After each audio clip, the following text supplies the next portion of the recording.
alert to the Rhetoric Prof stream. This video should finish up most reading we've been doing of Aristotle on emotions. Fortunately, both videos for two different reasons. Previous videos, audio quality was very good. So I'm not going to do it again, but it is not so good. Hopefully today it's better. And if you're coming to the hearing audio, feeling sonorous, please let me know. Echo or something like that. Whenever there's an audio problem, video, better to know earlier on. So today we're going to finish up this section, this final section. There are a few chapters in the treatise on rhetoric, but if you are interested, even though they are poor quality audio, they have some problems. In the earlier part of this, you can read it yourself. Aristotle's Rhetoric, Book 2, chapters 2 to 11. That's the part that we're 7 right now. And you can also see the other lectures on the YouTube channel associated with this channel, also called Rhetoric Prof. So if you go to Rhetoric Prof, the YouTube channel, you will find a whole bunch of series of close readings. Most of those close readings actually do have fine audio quality, but for whatever reason, emotions didn't work out too well. Anyway, that's what's happening tonight. So in this series, what we've been doing is kind of just thinking about emotions from the point of view of rhetoric, rather than just an feel, just being something that's internal to you. Point of view of Aristotle. Rhetoric, emotions are related to social meaning. They're related to things that are happening in people, in between people. And he gives a bunch of interesting ways of thinking about emotion. Some of them might not work for today, some of them might. Tell me what you think here today in the chat, or if you're coming to this as a YouTube video, comment section below. All right, so let's get to it. So again, we're using George Kennedy's translation. Second edition. It's called On Rhetoric, Aristotle on Rhetoric. The Greek is para rhetorikes, which just means like about rhetoric. Okay, so this is, we're now at, starting in a nice place, Paris. Kindliness. This is also where the word charisma comes. Charisma, the idea being, it's like a gift. You have some particular. I just saw a giant bug fly. The moth. I gotta go close this window. Hold on 1 second. 1 second.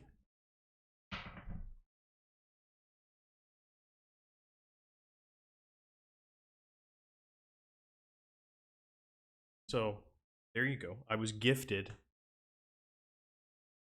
Paris as a gift.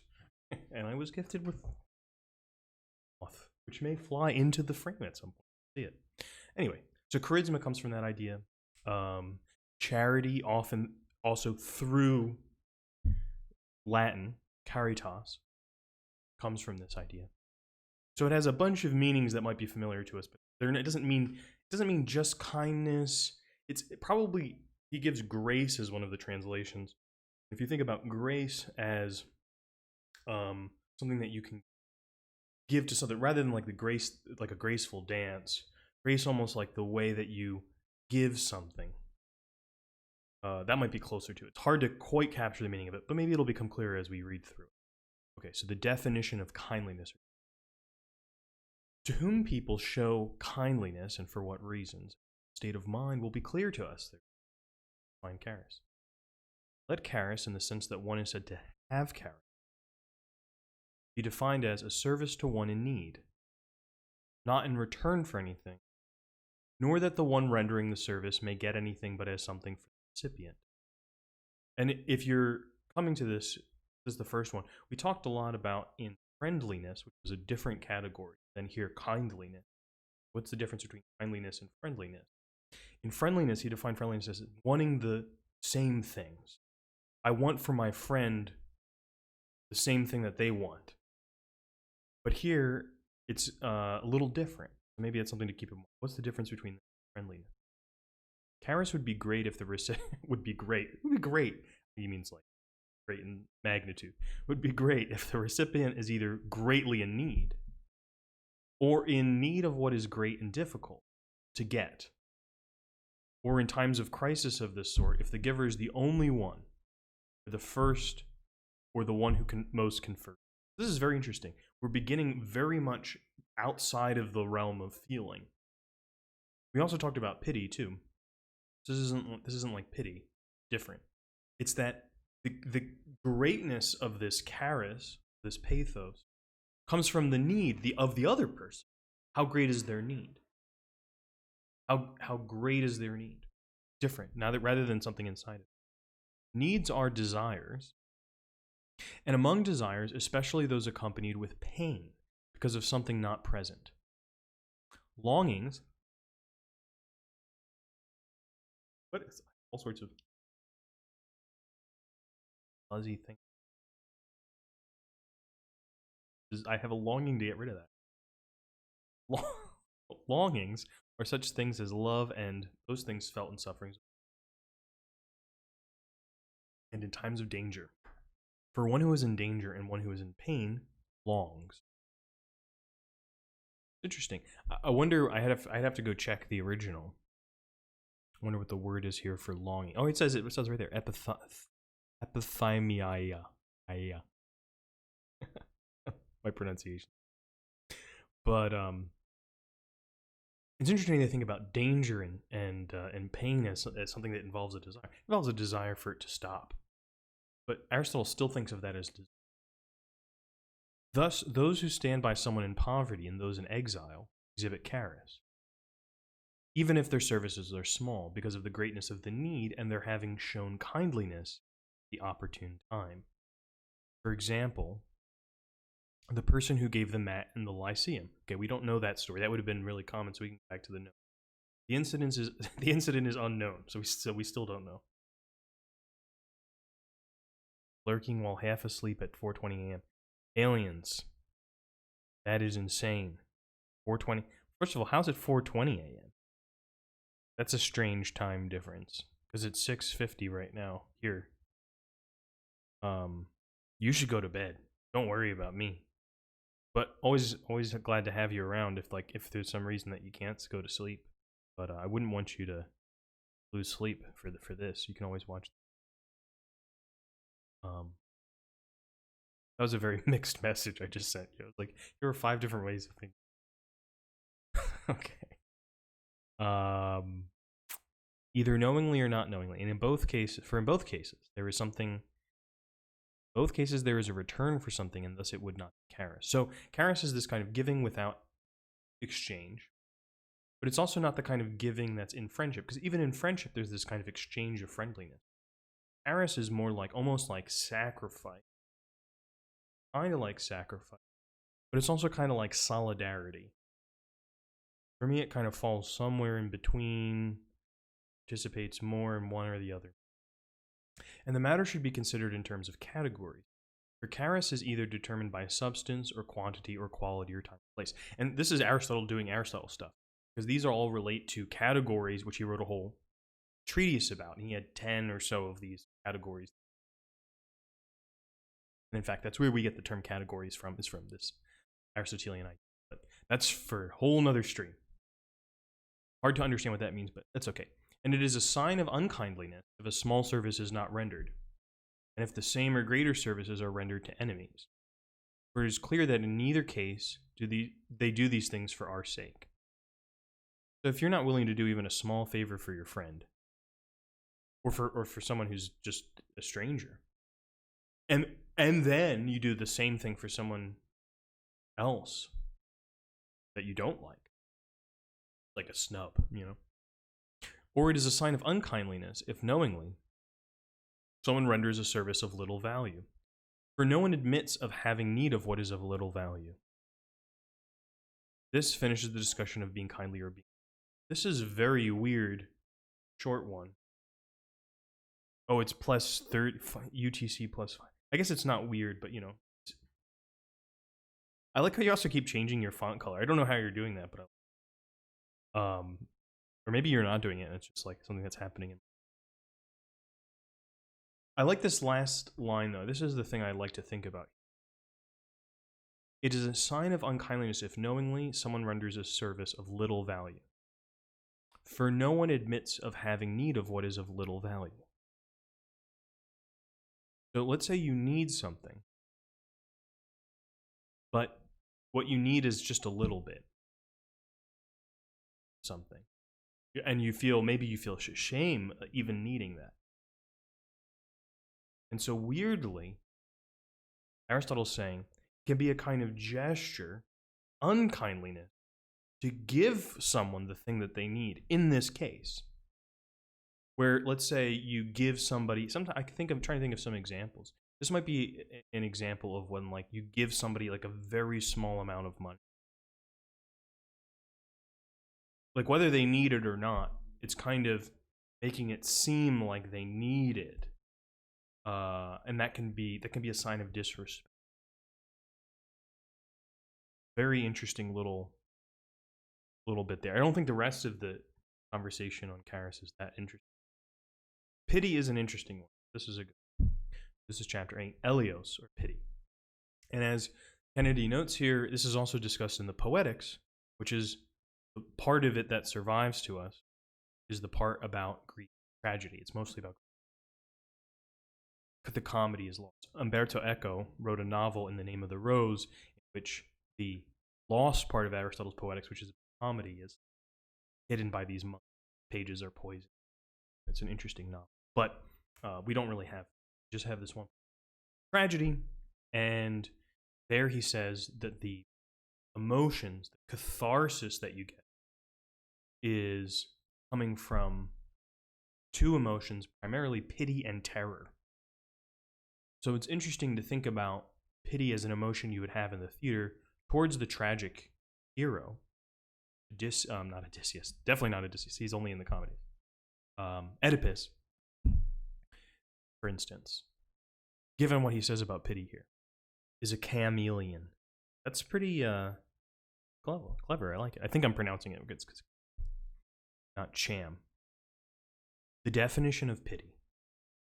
Let us say what sort of things are pitiable, whom people pity, and in what state of mind. Okay, you've got the formula so far. He's been doing this every time. Things that are pitiable, who we pity, what's put a state of mind, the causes of the emotion. Let pity be defined as a certain pain at an apparently destructive or painful event, happening to one who does not deserve it, and which a person might expect himself or one of his own to suffer. And this when it seems close at hand. This is way more involved than a lot of the other emotions definitions. So it's something that appears to be painful happening to somebody who is not one of my own people, but I think that doesn't deserve it. But then in reflection, I think could happen to me or my people.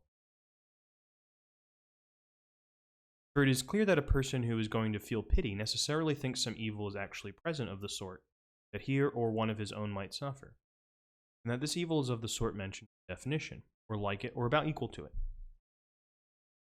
So this classic formulation of pity, when the pious person sees the criminal being taken away to the execution, they say, "There, but for the grace of God, go on." That could happen to me if it weren't for.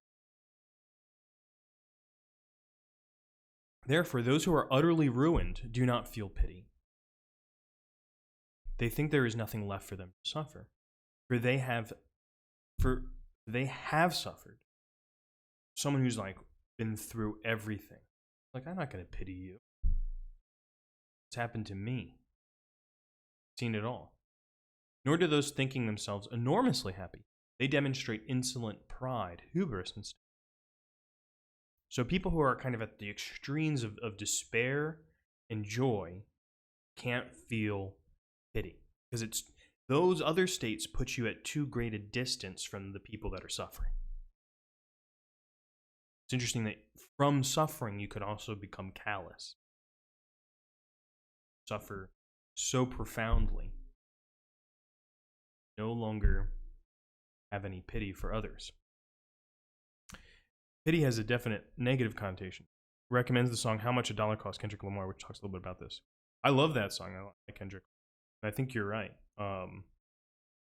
Yeah, Kendrick Lamar. There's a couple things where he kind of talks about feeling into other people's suffering. One that comes to mind, it's a little bit random, but I was once asked to debate before a middle school audience about hip hop. And I was on the side that hip hop was good. So I felt like dictator of some Central American country, because I just started saying, I was like, yeah, hip hop's good. And then everyone started applauding and cheering. It was crazy. My teammates on the other side, they didn't have it so easy. They were like, what about these misogynistic lyrics? And the kids were like, boo. They didn't like it. But it was interesting because this is happening in Jamaica, Queens, which is where there's a couple rap artists that are from there. A Tribe Called Quest is from there. But also, not Eminem. 50 Cent is from Queens and from Jamaica. And afterwards, I was talking to one of the, I forget if she was like a teacher or a mom or what, but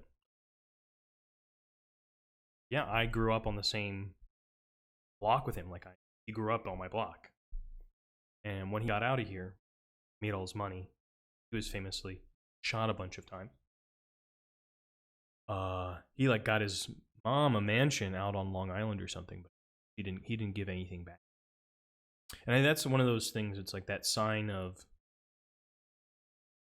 people who have kind of made fame or made a career out of their experiences in a neighborhood. Sometimes they see it as like, yeah, I got out. Like, screw that place. That place did nothing but damage to me. And other times they're like, I have a responsibility to this. Make it better for other people. It doesn't have to be so hard. And it's strange. I mean, why do people have different attitudes towards similar kinds of experiences? But not everybody who suffers something has empathy for people who suffer the same thing. They're like, I suffered it. Now you can deal with it. I went through it. Why not you? People have this attitude towards sometimes how they were raised, right?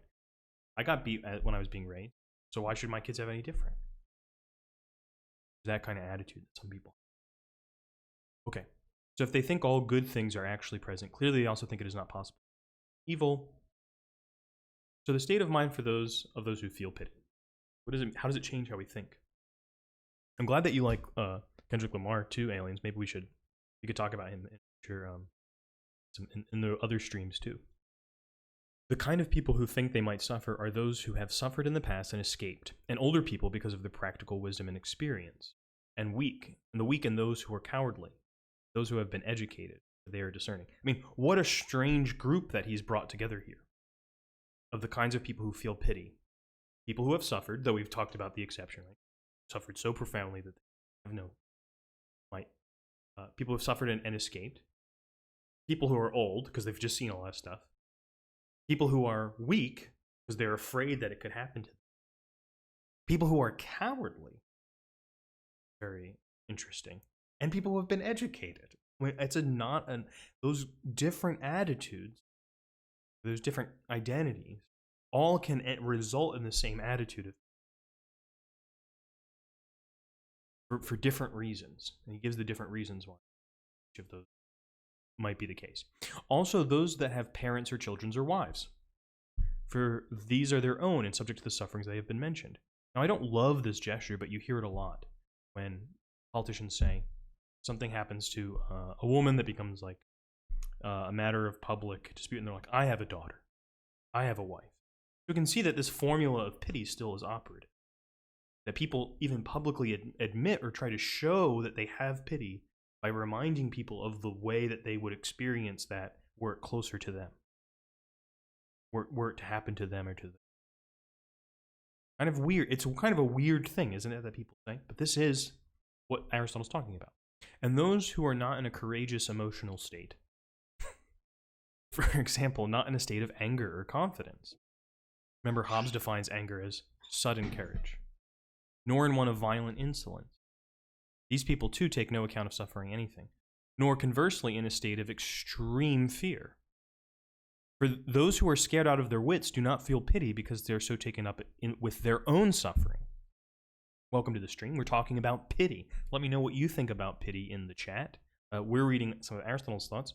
I don't agree with all of them, but I think it's interesting to see what he says as a way of discussing and thinking about what might be similar or different in time. So he says, those who feel pity because if you're like really in your own feelings, sometimes people in my own feelings right now. I don't have a lot of emotional space. So that might happen. That's pretty common. But it is weird because if he's saying like really frightened people can't experience pity. Didn't you also write the book, Aristotle, that said terror and pity are the two emotions in the theater or in the tragedy? So it makes you wonder of like, are those experienced simultaneously or not? We'd have to go back and read the Poetics to maybe think about that more closely, but it's an interesting thing to hold in mind. And people feel pity if they think certain individuals are among the good people of the world. For one who thinks no good person exists will think all worthy of suffering. And on the whole, a person feels pity when his state of mind is such that he remembers things like this happening to himself or expects them to happen to himself or his own. Recently, when we were talking about pity in class, the story kind of came back to me. I hadn't thought about it in a long time. I think I'll share it again, of this idea of someone who thinks that no good person exists, and so therefore they can't feel pity. I was at a grocery store, really an older guy, seemed a little bit frail, seemed a little weak. So I offered to help him take his, could just carry some stuff to his car, basically. So he got to his car and helping him put his, about to say goodbye, and he seemed like he wanted to talk. Like, okay, I'm kind of like ready to go, but this guy wants to talk. And this is around the time, I believe it was Hurricane Katrina. He said, you know why they're having that hurricane? And I was like, I thought he was like, maybe he's like a meteorologist or something. I didn't really know what he was getting at. He said, Mardi Gras, or something to that effect. I think it might have been Mardi Gras. For their sins. And it was really kind of grossed me out. Made me regret carrying his groceries. But I feel like that was a guy who believed in some weird way he had such a high standard. And I don't agree with what he thinks it means to be a good person. I think Mardi Gras is a lot of fun. But whatever. He has a high standard of what he thinks it means to be a good person. So high a standard that he can't feel pity for anybody. He can't have any experience where people don't deserve their suffering because we're all such sinners before grace of God. And this kind of goes back to, there's a lot of religious views have a similar kind of attitude towards lots of people, or everyone even. And it's this weird way in which, by having such a high standard of morality, you actually become cold and unfeeling, even moral. Okay, so the causes of pity. What causes it? The state of mind, then, of those who feel pity has been described, and what things they pity is clear from the definition. All things are pitiable that are destructive, consisting of griefs and pains, things that are ruinous, and whatever evils, having magnitude, just meaning that they like are big, they're not like small little, you get frustrated in traffic. That doesn't, no one's pitying you for that. We all experience it. Are caused by chance. The things that kind of happen, you don't deserve it, maybe because somebody wrongs you, or maybe you don't deserve it because it just randomly happened. A tree falls on your car. You're like, oh man, I'm so sorry. Right? So we also feel that chance can happen. Deaths and torments and disease of the body and old age and sicknesses and lack of food. Painful and destructive.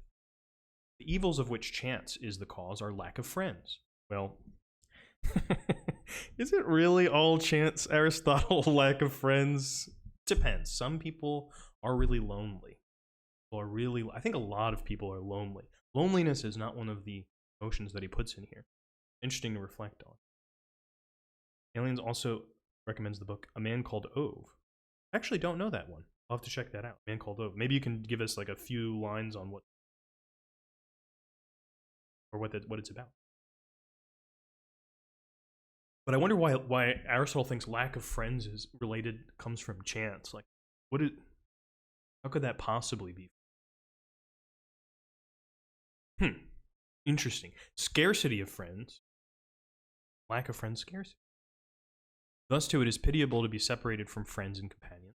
Well, we all have experienced that pretty recently, I think. Ugliness, weakness, mutilation. These are things that are pitiable. It's like, no, you didn't do anything to deserve it. You just ended up kind of getting hurt, or, you aren't as strong as some other person. Okay. It is also pitiable for some evil to come from a source that ought to have supplied something good. And it is pitiable for this to happen often. So, one of the things to keep in mind is that these are all kind of sources of argument. So one of the things Aristotle's trying to do is, if we want to make something appear pitiable when we're telling a story about it, we would want to make it look like one of these things. So if, for instance, when we're trying to move away from a discourse that blames people for their addiction, you shouldn't have done that. There's been a lot of work to recontextualize addiction as a disease. And that has its own, maybe it pathologizes people, maybe it has its own kind of problems and issues. Think about it just in those terms. But I think one of the reasons people want to think about people who are advocates for addiction, to decriminalize it, to think about it as disease instead, is that if something is a disease, we tend to have more pity towards it, as opposed to anger, contempt, or disgust. So maybe it's not the best thing. Maybe there are other ways that we could feel about how we relate to people who have addiction problems. Maybe pity is like not so great either, but it probably is better than disgust or contempt from the point of view of someone who's advocating to decriminalize addiction. And it is pitiable for some good to have happened only after a person has suffered, as when the presents from the king of Persia were sent to Diopithes after he stories here. Diopithes led Athenian settlers to Charos and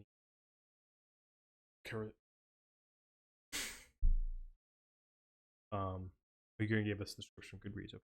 Thus bringing Athens in conflict with Macedon around 342 BCE, and was subsequently honored by the king of Persia. This is one of the later historical references. Whatever. And it is pitiable either for nothing good ever to have happened, or to someone or happened for there to have been no enjoyment of it. So imagine something good happens to somebody and they can't enjoy. Finally, you get a chance. Eat your favorite food. You're about to be executed. You ask for your last meal. As you put it in your mouth, realize you lost your sense of taste. Maybe because in the prison you've contracted COVID or you're executed. That's a pitiable story. Even that last thing that might have weren't able to enjoyment. Okay, Aliens is giving us this long description from Goodreads. I'm not going to read the whole thing, but if you're interested in checking out this, I'll check it out later. You can read this description. Well, I'll read a little bit of it. Meet O. He's a curmudgeon, kind of man who points at people he dislikes as if they were burglars, caught outside his bedroom window. He has staunch principles, strict routines, and a short fuse. It sounds a little bit like Javert in Les Miserables. That's interesting. I'll have to check that out later. Those for whom pity is felt. Now, those for whom people feel pity are those following and like them. Are those following? I'm in Twitter mom brain. Yeah, we pity our followers. No, that's not what he meant. Are the following, meaning things he's about to say, and those like them. They pity their acquaintances unless they are very closely connected to their household. And in that case, they feel for them as they feel about their own future suffering. They pity their acquaintances unless they are very closely connected to their household. Now, he'll clarify this later. But basically, if pity, even though he says pity is something that's near at hand, what he means there is that the danger appears to you near at hand. Pity can actually only be felt at a certain remove from you and your household, oikos, for Aristotle. And he'll give an example of that in a minute. But when something happens really to you or to your own, you don't feel pity. So really, there's this strange thing where in pity, the danger of it being able, the possibility of it happening to me or to the people that I really love is near in some imagination. It's not something that's unimaginable, but the person is kind of at a distance. So, and in that case, they feel for them as they feel about their own future suffering. That is why Amasis, according to reports, did not weep when his own son was led off to death, but did weep for a friend reduced to begging. For the latter was pitiable, the former dreadful. For the dreadful is something different from the pitiable, and capable of expelling pity, and often useful to the opponent.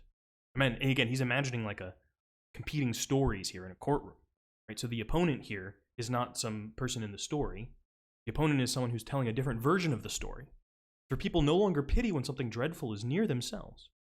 So if someone is kind of telling a story about like, look how awful this thing was, this pitiable thing happened to this person, someone who's opposing them in a speech might come and say, oh, you're going to pity this guy? This is going to happen to you. This is actually going to happen to all of you unless you do X.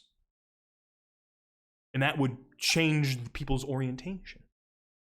So bringing that fear closer to people makes people lose their pity. Very interesting feeling. Very interesting feeling. It makes me think, I wonder what you think about this. And this is kind of from a much later psychological discourse Aristotle didn't really have this idea of self-pity. But I wonder what self-pity, if we kind of take some of what Aristotle says here, how will we understand self-pity? Are we, in some ways, at a distance from ourselves in self-pity? We kind of treat ourselves as the friend that's reduced to begging, rather than the son sentenced to death. I wonder why. If that's part of it, what maybe are the enticements to self-pity as opposed to dread? That's for you to think about. And they pity those like themselves in age, in character, in habits, in rank, in birth, for in all these cases something seems more to apply to the self. For in general, one should grasp here that people pity things happening to others insofar as they fear for themselves. Since sufferings are pitiable when they're near at hand, since people do not feel pity, or not in the same way, about things 10,000 years in the past or the future, neither anticipating nor remembering them, necessarily those are more pitiable who contribute to the effect by gestures and cries, displays of feeling, generally in their acting, hypocrisis. All right, there's a lot to say about this sentence. Let me finish it. For they make the evil seem near by making it appear before the eyes, either as something about to happen or as something that has happened. I think this is a very interesting sentence for us today, because we have many more ways of making things appear before the eye. Because we have video. We have, 1,000 different ways of bringing images up on a screen. We have photography. Of course, Aristotle didn't have these. So for him, it always comes about kind of actually in reenacting the past as a way of making it feel present so that people can feel it. And that's, I think, why he believes pity comes from tragedy. It's a way of making even the mythic past feel something that we can feel our way into. Let's talk about tragedy first. When you hear a myth is kind of this weird, otherworldly realm of gods and strange things. You might feel things about it, but usually you have that feeling of awe. Awe. A-W-E. What is awesome? Things that are so far above me that are kind of, they're not interesting, they're awesome. Tragedy worked to create feelings about myth that weren't possible in other forms, by bringing it into music, bringing it into song, and putting it before people's eyes. We could create things that only exist in our imaginations and make them visually. Well, we can create things that only exist in our imaginations and make them real visually. I agree. For Aristotle, even while you're watching the tragedy, it's still imaginary. Because for Aristotle, fantasia or imagination was a practice of recognizing as much as it was a practice of kind of generating images. So fantasy for him is decaying sense, and once he has this theory of it's like something I saw before, so it kind of is like memory, but it's memory that can kind of be generated and synthesized into new things, but it's also the ability to look at a cloud and say, oh, that looks like a duck. And it's also an ability, potentially, to look at an actor with a mask on and say, that's Oedipus. Feel our way into it, to respond to something as if it were something else than what it apparently is, even. Okay, that seems very far away from pity, but I don't think that it is. One way to think about that in our present moment, in light of the Black Lives Matter movement and the George Floyd protests, there have been lots of reports or narratives or accounts of police brutality that have happened in this country for a very long period of time. In this country, of course, you can probably tell by my accent, in the United States. Something different happens when it's brought before your eyes. Now people begin to feel something about it. So all of these social movements are organizing, are coming out in a way that was an international protest movement, at least initially, in response to a video. And what appeared in that video to people as something not so much to be pitied, but as we'll get to in a moment, something to be indignant about. That difference of how we feel is often that sense of, which is an imaginary judgment, how closer things are to us in time. But that sense of time isn't a sense of just a kind of empty timeline. It's a sense of how close is it to my concerns in time? How close is it to the lived time of my experience? To the time in which I can relate it to the other things that I feel. Does that get into language too? I'm not sure exactly what you mean, but if you specify it a little bit more, I can give a answer that. I'm not sure what you mean. So when things are more pitiable when just having happened or going to happen in a short space of time. For this reason, signs and actions contribute to pity. For example, the clothes of those who have suffered and any other such thing. You see someone in tattered rags. Oh my God, you don't even know what's happened, and you're like, something bad has happened. Already feel pity. Sign of the evil occurred. And words and any other such things of those in suffering. For example, of those on their deathbed. For all such things, though they're appearing near, through their appearing near, make pity greater. Why are we so fascinated with the things that people say just on their deathbed? Why are those more important than other things that people say? And there's some sense of that proximity to death, or proximity to some great danger or pain, gives things a new significance. Say the language thing for another. Okay. And most pitiable is for, probably my answer is, does it have to do with language? Yes. Because, that's my bag, right? Like, it all has to do with language. So, but I don't know what it was specifically about. But you can probably predict that I would say yes to that. And most pitiable is for good people to be in such extremities, since one who is unworthy is suffering, and the suffering is evident before our eyes. So there's a moral judgment involved in that too, involved in pity. I think people today don't really like the idea of pity, and I think for good reason. That too often my students will say, well, pity is like kind of negative, but empathy, or sometimes they'll make a distinction between sympathy and empathy. I hear this quite a lot. But when sometimes I probe into that distinction, I'm not sure it's really that different. I think people feel what's negative in pity, which is that it's that distance from a person, and they want there to be a version of pity that's not like that. I wonder if maybe, though, the difference would be that in pity, if I'm moving away from acting because I have fear that's involved, that might be different than what we might be getting to, which is indignation. And indignation, not exactly empathy, but it's closer to action than pity is. So, to nemesis, or being indignant. And you can hear, as he says, the related now nemesis Because so in Nemesis, throughout this chapter except once, in Section 3 recaps, because as noted in Section 2, Nemesis is often take on the meaning of divine retribution. Nemesis we think of Nemesis in the sense of like your nemesis in your comic book character, person that your foil, but that's kind of a dramatic idea. But Nemesis is in some sense a form of, I guess the part that's still captured in that is that it's some sense a form of balance. But it's a kind of, it's not an equanimity. It's not kind of like perfect stillness. It's balance that's achieved through leveling. It's something that it's the response to hubris, you might say. All right, but let's see what Aristotle says.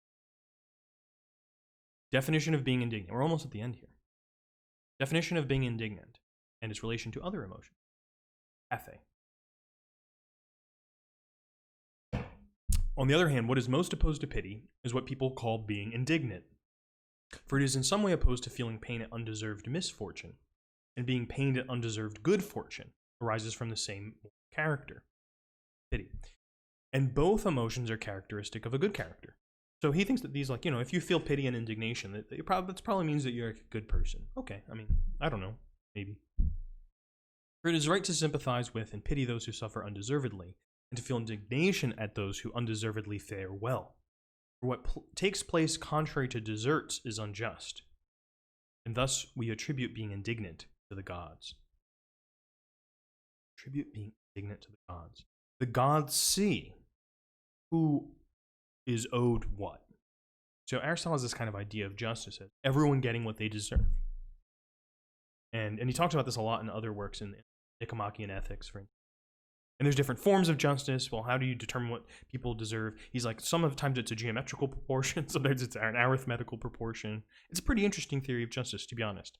It's imperfect, comes from a different society, comes from a much simpler economy, comes from a world before race is a concept.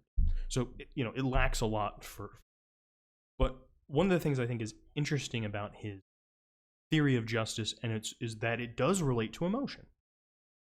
That there really isn't a version of justice that comes out of apathy. And we kind of have a legal system or some legal ideas that it's in being, justice comes from being impartial, which makes sense. If I'm playing favorites, well, that's obviously tipping the scales in one direction. But we've conflated that idea of impartiality with apathy, of not having any feeling about it. Even though that people take a lot of satisfaction in these judge shows like Judge Judy, where she gets really angry and she kind of tells people off. Of course, this isn't too often how courtrooms really look. Often what happens, though judges do take great liberties often in their courtrooms in the United States. But this idea of like justice as being unfeeling, or justice as being kind of removed from the case. I think Aristotle helps us correct that, saying you couldn't understand what was out of balance if you couldn't feel your way into the case. Okay. But it might seem that, so for Aristotle, even the gods, even the justice of the gods has emotion. Interesting. Different theology, too. But it might seem that envy, phonos, is also opposed to feeling pity in the same way, as being closely related and much the same thing as being indignant. He's saying envy and indignant are the same. Very interesting. I wouldn't have made that connection. Envy is both agitated pain and directed at success, but of an equal and alike rather than of someone who is unworthy. So for him, indignation is really the specific. I think a lot of times we feel indignation at people who have been wronged, right? But for some reason, he's kind of putting that all within pity. So here it's someone getting something that they don't deserve, in the sense they're getting something good that they don't deserve. And this is indignation, right? So envy is someone gets something that they may or may not deserve. Who's to say? But they're really someone who's like on the same level as me. So me and my coworker both go up for the raise. We do our performance review. Coworker gets the raise and I don't. Envy. But someone I know every day slacks off at work, doesn't do anything. And then there's somebody else at my workplace who puts in all the work, and then they get laid off. Now I'm indignant. Why did this person who worked their ass off get laid off? This other schmuck is there all day on the internet. Oh, is he somebody's cousin? Oh, okay. I see. That kind of thing. So what is similarly present in all cases of indignation or envy is not feeling that some unpleasant change will befall a person himself, but a feeling of pain because of what good befalls his neighbor.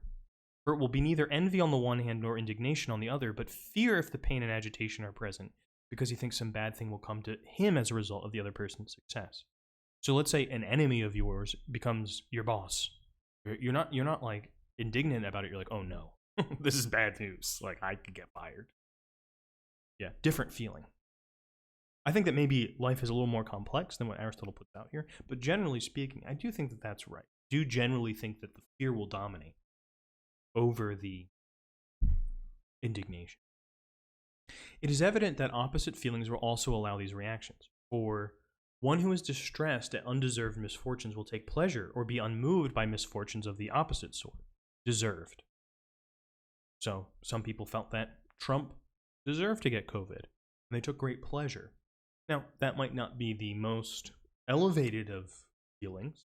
That's maybe an example of what he is talking about here. Someone getting a deserved wrong done to them. Deserved wrong. Is that an oxymoron? It is. But he calls it a misfortune here, I guess. I wonder what that is. Stuke or something. For example, no good person would be distressed when parricides and bloodthirsty murderers meet punishment. For it is right to rejoice in such cases, as in the case of those who deservedly fare well. For both are just things and cause a fair-minded person to rejoice. All these feelings come from the same moral character, and opposite feelings from the opposite, As a result, all these things are hindrances to pity, and differ for the reasons mentioned, so that they are similarly useful to a speaker, counteracting feelings of pity.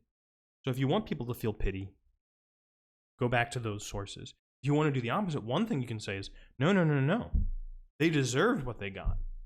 You don't necessarily have to deny that that thing happened to the person. You say, like, no, they deserved it. And you tell a story in such a way that person seems to deserve it. Maybe we even do this with ourselves. Sometimes people beat themselves up.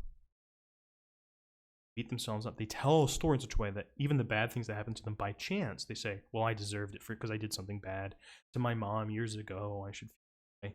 People are telling themselves these stories almost as a way to, because I think maybe this is more psychological than what Aristotle's saying. They're afraid to feel those other feelings for themselves.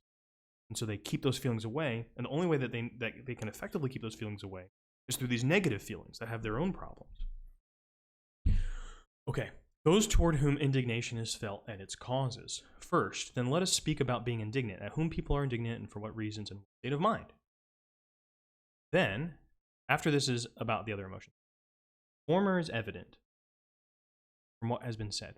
For if being indignant is being distressed at the evidence of unworthy success, it is clear, first of all, that it is not possible to be indignant at all good things that others acquire or possess. For if someone is just or brave, or if he takes on virtue or of character, no one will feel indignation at him, nor are these feelings of pity at the opposites of these. This is very interesting.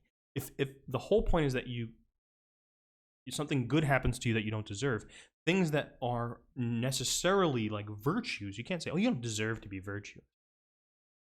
I mean, I guess like maybe in some twisted way you could get there, but it seems hard to imagine, right? But what's interesting is that also the opposite is the case. We don't really pity people for lacking virtues, do we? We say, wow, that person really doesn't have any courage. I feel really bad for them. I weep for them. Maybe you say this ironically, but we tend not to do that. Again, there might be exceptions to this, but it's an interesting thing to think that the actual class of things we can feel about these are related to moral ideas. What is deserved or what's etc. But at undeserved wealth and power and such things, as in general good people are worthy of, for example, noble birth and beauty and things like that. I'm not sure I agree with that. You are worthy of your noble birth. Aristotle's kind of letting show his politics there, aristocratic bias. Since what is long established seems close to nature. Do you think what's long established seems close to nature? I'm not sure that I do. Necessarily, people are indignant at those having the same advantage. They have recently gotten it and do well because of it. For the newly rich cause more annoyance than the wealthy a long time and by inheritance. Oh boy, he's coming for the nouveau riche here. But isn't that interesting? He derives saying these very obvious things. He derives a really interesting consequence. Why is it that people are kind of like, oh, well, of course, the Rockefellers. Of course the Rothschilds are rich. But this guy, the freaking Juicero guy, got that much money? You gotta be kidding me. Well, the Juicero guy, I don't like the Juicero guy. I think he's a big con man, a dork, and all sorts of other things. But the Juicero guy probably, in some ways, earned his money more than any of the Rothschilds or the Rockefellers. We don't feel that way. So maybe even though I don't feel that's what long is established is close to nature, and therefore when it's what's close to nature is what's necessary, that just has to be that way. Maybe even I am, even though I'm cynical, I still fall into that pattern of thinking. And similarly, when they are in public office and in power with numerous friends and fine children and anything of that sort, and if some other good comes to them because of these things, similarly, for in this case, the newly rich cause more distress when they hold office owing to their wealth than do the old rich, old money. And similarly in other cases. The reason is that the latter seem to have what belongs to them, the former not.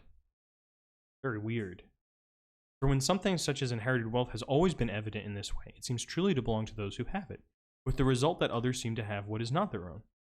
So somebody who has inherited wealth, even though they have done less to earn it, it seems like, well, of course, a lot of people think, well, it's theirs. People say this a lot when we talk about estate taxes. Should you be taxed on your wealth after you die? Well, people say, why can't I do what I want with my money? Why can't I give it to whom I want? Well, the thing is, wealth, it's resources, and you look at it from a political perspective. Some of those resources are scarce, you could say. And there are a lot of people who really need those. And so your freedom to give your wealth to your children, to other people close to you, keeps that wealth. It starts making this effect, larger systems effect, of having wealth that's accrued in smaller and smaller number of hands. But people are like, well, it's mine. And even people who are not wealthy are like, well, it's their money, They have it. It is also a source of indignation for a lesser person to dispute with a greater one, especially those engaged in the same activity. Whence too this has been said, but he avoided battle with Ajax, son of Telamon, for Zeus was angry at him when he fought with a better man. But if the activity is not the same, even if a lesser person disputes with a greater in any way at all, there is indignation. For example, if a musician does so with a just person. For justice is better than music. That's a good line. That's a good line. Justice is better than music. Okay, we're almost here at the end. Finish the indignation up. State of mind of those who are indignant. At whom, then, people feel indignant, and why is clear from this. For there are these things and things like that. People are prone to indignation first if they happen to be worthy of the greatest advantages and have acquired them. For they think it is not just for those unlike them to think themselves worthy of the advantages they have. This is a very Greek vision of indignation. Best, Aristotle. Second, they are prone to indignation if they happen to be virtuous and serious, for then they make sound judgments and hate unjust things. And they are prone to indignation if they are ambitious and desirous of certain things, and especially are ambitious in regard to things that others are really unworthy of. But if someone's kind of less serious, more laid back, a little goofy, even if they have all these other things, they're probably less prone to indignation. And generally, those who think themselves deserving of things they do not believe others deserve are prone to indignation toward the latter and about these things. Thus, the servile, the worthless, and the unambitious are not given to indignation, for there's nothing of which they regard themselves as worthy. This reminds me of the character Papageno in Mozart's the magic flute, die Zauberflöte, who he kind of is like, I'm just like a man of nature. He's like, I just want to, sing like the birds and eat food, and there's my pretty wife. He's kind of like, he's a simple guy, this kind of thing. And you see these on a lot of like sitcom shows, like, oh, I'm just a simple man, this kind of trope. These are people who don't really get indignant, don't get too indignant. And so, in some sense, they allow us all to relax. It is evident from this at what sort of people in misfortune and evil doing and lack of success one should rejoice, or at least not feel distressed. For the opposites are clear from what has been said. And so if the speech puts the judges into this hostile or indifferent frame of mind toward the opponent, and shows that those who think they deserve to be pitied, and to be pitied on certain grounds, are unworthy to attain it, and worthy, you're like, wait a minute, might say, wait a minute, who are these judges? Once again, Aristotle's thinking of talking about emotions in narratives in a courtroom, or in some other place where people are judging how to feel about the speech. And he's always imagining that there are competing narratives. How should we think about this incident that happened publicly? How should we feel about this incident of this woman who called 911 while she was in Central Park? And people tell competing narratives about how we should feel, which are also competing narratives about what it means and the motivations of the people involved. And so these emotions are meanings of the stories of our shared social existence. And they're always aimed at achieving some kind of judgment. Emotions aren't just these, from Aristotle's rhetorical perspective, aren't just some kind of spontaneous reaction to something that's immediately presented to me. I see a snake, I'm scared, right? Someone's telling me a story and I feel my way into it based on the arguments that they make. And this shows that reason and emotion are not two separate things. All right, phthonos, or envy. It's clear for what reasons and against whom and in what state of mind people are envious, since envy is defined as a certain distress at apparent success on the part of one's peers in attaining the good things that have been mentioned. This could be wealth, this could be, anything that's good, right? And not that a person may get anything for himself, but because of those who have it. So it's what makes envy distinct from other emotions that are like it, that it's not that a person, not that I'm necessarily, just that I didn't get it. It's that who does get it, who does have it. That's part of this feeling. It's important. I mean, so the kind of people who feel envy are those who have, or seem to themselves to have, more fortunate acquaintances among those like themselves. I mean those like themselves in terms of birth, relationship, age, disposition, reputation, possessions, as well as those who just fall short of having all of these on an equal basis. So, again, envy is about the similar. Someone who's totally unlike me, whether they do really well for themselves or not so well, probably not going to feel envy, because there's no comparison to be made. So it's in this level of, I'm comparing myself to other people. Well, we can compare ourselves on all different levels, and Aristotle gives you a quick list of the kinds of levels at which people compare each other on what kind of relationships that we have. We're similar. Age, disposition, these kinds of things. Where we're similar, where we think that we're similar to other people. Maybe there are other things that he left off the list. What are some other ways that we compare ourselves to people? We could add these to Aristotle as an improvement.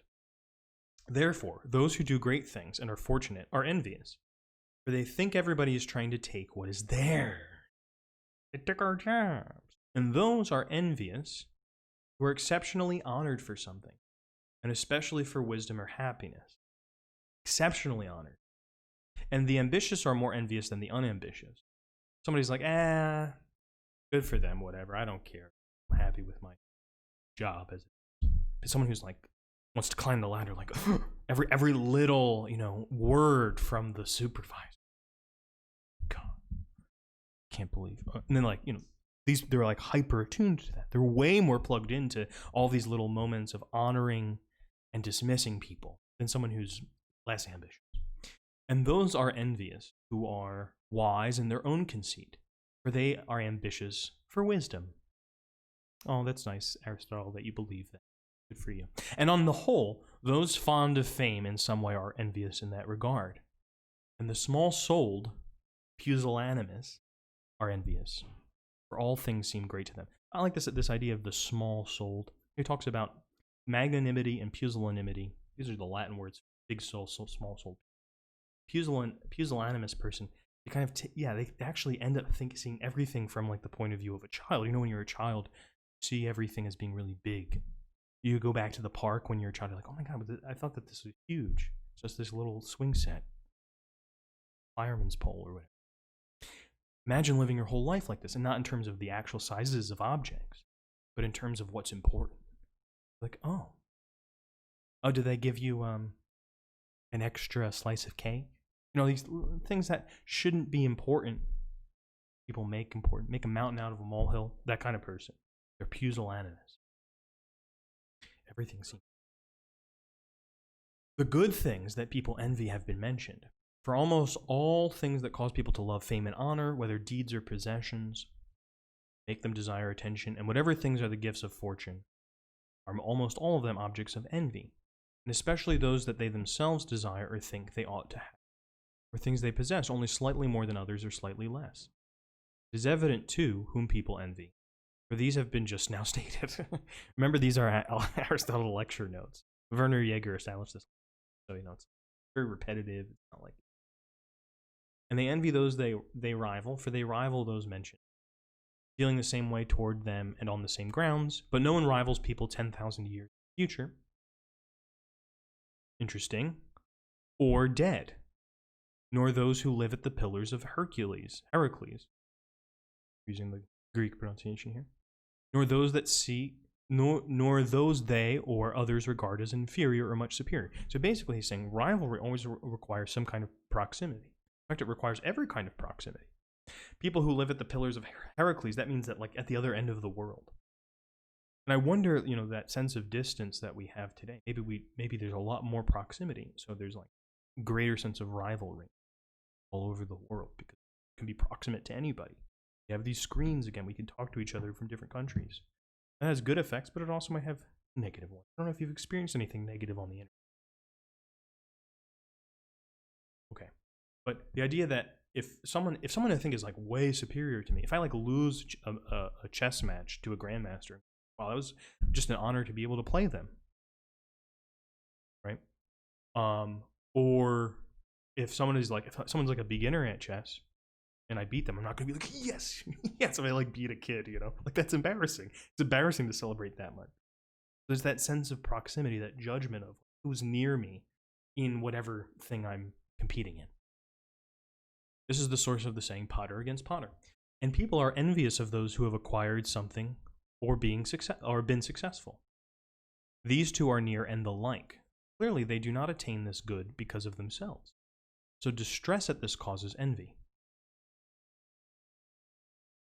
So the idea of is being like, maybe you admire someone, like a lot of people admire Elon Musk. They're very wrong about this. They don't know a lot about Elon Musk's life or what he actually has done, these kinds of things. But a lot of people admire him. But when they're admiring him, they're imagining, they're like, wow, he must be so smart. He must be so different than me, so distant from me. If you imagine someone was like, you know, somebody who went to the same school as you, somebody who had the same grades as you, and then later on you find out they're making 10 times the amount of money that you're making. You might be like, wait a minute. How did they do? How did they get all connected? I've been struggling. So it's that sense again of distance or proximity, envy. And those who got something with difficulty or did not get it at all, envy those who got it quickly. Right? And this has political consequences, because people, when we try to do things like student debt forgiveness, people are like, well, I had to work, pay off all my student loans. Why should I help other people? Why should they get the payout, right? I didn't take advantage of this. And that's in some sense like a reverse version of envy. Like, would that happen, I would be envious of it. Therefore, we shouldn't do it. So these can be powerful motives. These motives can shape history. In fact, they do. So the state of mind of those who envy, it is also clear what such people rejoice at and what causes and in what state of mind. The state of mind that accompanies distress is also the state of mind in which we take pleasure in the opposite situations. Okay, so we don't want to feel envious. So if speakers have created this envious state of mind in the audience, and if the persons of the sort described have thought themselves deserving to be pitied, or to attain some good, clearly They will not attain pity for those in authority. So he's the reason that Aristotle's putting all of these emotions into opposites, or like showing how one emotion relates to another one. How can I get rid of one emotion? Because again, he's thinking about speaking. If people are in a position of to pity someone, if I can make them envy that person instead, obviously they're not going to pity them. So one way to change people's minds is to motivate them and reason them into a different way of feeling by giving them a different way of seeing the situation, perhaps a broader or a kind of crisper perspective.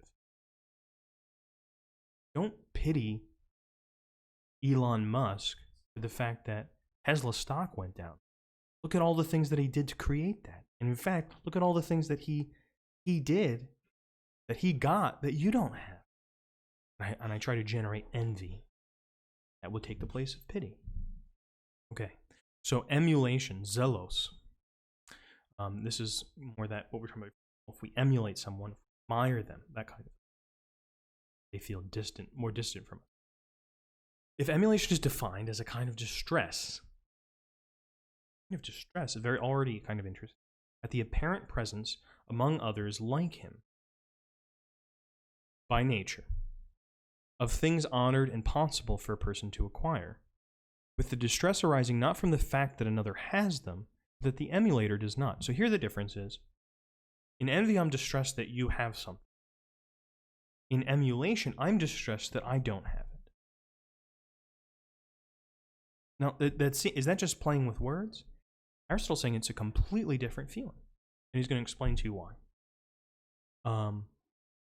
Thus, emulation is a good thing and characteristic of good people, while envy is bad and characteristic of the bad. For the former, though through emulation, is making an effort to attain good things for himself, while the latter, through envies, tries to prevent his neighbor from having them. Then necessarily those are emulous people, feel emulation, who think themselves deserving of goods they do not have. For no one thinks himself worthy of things that seem impossible.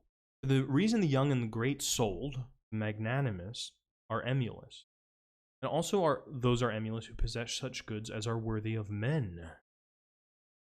Masculine bias here, who are honored, and these are wealthy and numerous friends and offices and all such things. For since it is right to be good, people zealously seek goods of this sort, because they are appropriate attributes of the good. I'm trying to work it out here. Years ago when I first read this, I'm like, difference 10. Be a little confused. And those are given to emulation, whom others think worthy of goods, and whose ancestors or relatives or household or nation or city are honored on these grounds. For they think these things properly belong to them, and that they are worthy of them. But if honored goods are the objects of emulation, necessarily the virtues are such things, and whatever is a source of advantage and benefit to others. For people, honor benefactors and the good, and goods are causes of emulation when their enjoyment can be shared with neighbors, for example, wealth and beauty more than health. That's very interesting. I wonder, there is a kind of weird way that health has become an object of emulation pretty recently in history. Look at someone and be like, so healthy. I want to live like that. But I think that's what's required, is that health has become a kind of practice of life and has itself kind of transformed into a virtue. A weird transformation. I intend to maybe one day to make a podcast episode about this transformation of health and effort into virtues. They were not virtues this time. They were good things. Well, at least health was a good thing. Effort was often seen as a very bad thing. Oh no, too much effort. And goods are causes of emulation when their enjoyment can be shared with neighbors. For example, wealth and beauty more than I already said. Those who are emulated. All right, here we are at the very end now. What persons are emulated is also evident, for they are those who have acquired these things like them. These things are those mentioned, for example, bravery, wisdom, public office. For public officials, including generals, politicians, rhetores, politicians are the rhetoricians, and all having this kind of power can benefit many people. Having this power to give benefits is what we emulate. We want to have that for ourselves. We can benefit others. It's a very, I mean, this might be one where the way that it's described is the most, I think, specific to, maybe shame too, but it's the most specific to this culture, ancient Athenian culture. I wonder if emulation would be described even at all similarly if we were to describe it today. I think today people emulate or admire, athletes. You ask kids, like, who do you want to be? They want to be athletes. Or they want to be a famous musician. Maybe they want to be a vlogger now sometimes. Someone that's famous. And it's not envy. But maybe it's a different feeling. But I think that it's a similar feeling. Maybe things changed quite a bit here in what Aristotle's talking about. And those are emulated whose praises and encomium are spoken by poets and prose writers. So if somebody gets praised a lot, you're like, oh wow, I'd like to be like that person. Praised. But people feel contempt for the opposite types. For contempt, kataphronesis, is the opposite of emulate. And to emulate the opposite of to feel contempt for. Very interesting, I think. That part's very interesting. Remember, if someone feels contempt for something, the gesture of it being like, it's not even worth my time. I'm not even going to get angry about it. It's beneath me. That's the sentence. It's beneath. In emulation, I say, it's above me. Get there. Necessarily, those in a situation to emulate or be emulated are contemptuous of others. And for these reasons, who have the bad attributes that are the opposites of the emulated good ones. As a result, they are often contemptuous of those who are fortunate, whenever good fortune comes to the latter, without bringing with it those things that are really valued. This concludes an account of how the emotions are created and counteracted, from which derived pistes related to them. How the emotions are created and counteracted. So let's just end there, and then if you have anything to say. It's been kind of a quiet chat tonight. Aliens is quiet because he's probably asleep by this really early in the morning. But how do we create and counteract emotions? I've already kind of mentioned it before, but it's through telling stories about what has happened in the past, what's likely to happen in the future, and what it means to be present right now. So, in understanding or in interpreting an event, situation, maybe it's a longer period of time, a whole history of oppression or history of liberation, we are creating objects around which, I don't love that word, but that's what we have to work with. We're creating objects around which people, that might change all sorts of other orientations. So if we think about emotions as motives, we're closer to the rhetorical idea that Aristotle is trying to put forward. But we also have to say that there's no unemotional motive from this point of view. Even calmness, I talked about in the first lecture, which is the settling down of anger, Aristotle sees as a pathos. So maybe one of the problems is we think about and that word emotion are things that are really internal to us. They're kind of expressed in some melodramatic way. But a pathos is anything that affects us. And what is doing the affecting? So emotion, the idea is it goes out. Motion, out. Emotion. Pathos, the image, is that it is what comes in. It's a very big difference between the pathe and the emotions. Pathe, what they really are, is the stuff out there. And our understanding of it and our interpretation of it, what affects us. It doesn't begin on the inside. I'll leave it there for tonight. Thanks for coming to the stream. And this concludes the close reading of Aristotelian Emotions. There will be other close readings to come. If you'd like, you can go to the Twitch page, and there you'll find the Discord link. If you want to join the Discord, I know that some of the people in the chat already are in there. In the Discord, you can ask me any questions you want. You can talk with other people. There's pretty pictures. There's all sorts of nice things in the Discord. You can also find these lectures on YouTube. The YouTube channel is Rhetoric Prof. And I hope to see you on future streams. Thanks very much. Have a good night.